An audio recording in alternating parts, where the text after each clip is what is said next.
মুআয ইবনে জাবাল রাদিয়াল্লাহু তাআলা আনহুকে আল্লাহ রাসূল সাল্লাল্লাহু আলাইহি ওয়াসাল্লাম তিনি ইয়ামানের গভর্নর করে পাঠিয়েছেন। তো পাঠানোর আগে he was explaining a teaching guideline to his fellow সাহাবা। ওনাকে শিখাইতেছেন তুমি যে যাবা মুআল্লিম হিসেবে, গভর্নর হিসেবে কিভাবে দাওয়াতটা দিবে আগে শোনো। তিনি মুআয ইবনে জাবালকে বললেন, ইন্নাকা তা'তি কওমান মিন আহলিল কিতাব।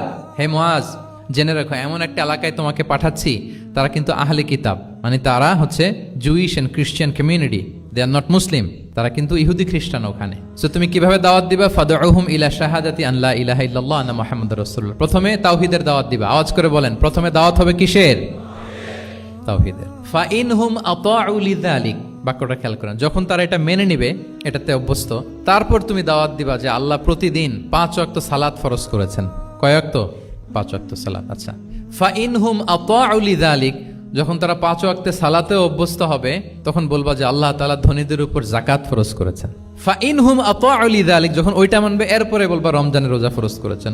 সুবহানাল্লাহ, সুবহানাল্লাহ, আল্লাহু আকবার। তাহলে ধাপে ধাপে দেখেন, এই যে টিচিং গাইডলাইন তিনি দিচ্ছেন ওনার ফেলো সাহাবাকে, ফেলো কম্প্যানিয়নকে, যে তুমি ইয়ামানে যে একবারে সব বিধান তুমি যা জানো মনে করো না যে সবাই ওইটা মানবে। তারা জুইশ, তারা খ্রিস্টিয়ান, একটু একটু করে তাদেরকে দাওয়াত দিতে হবে। তাহলে গ্রাজুয়ালিটি, পাঠদান পদ্ধতির একটা অন্যতম বিষয় হচ্ছে কি গ্রাজুয়ালিটি, মানে ধাপে ধাপে ধীরে ধীরে অল্প অল্প করে বোঝানো।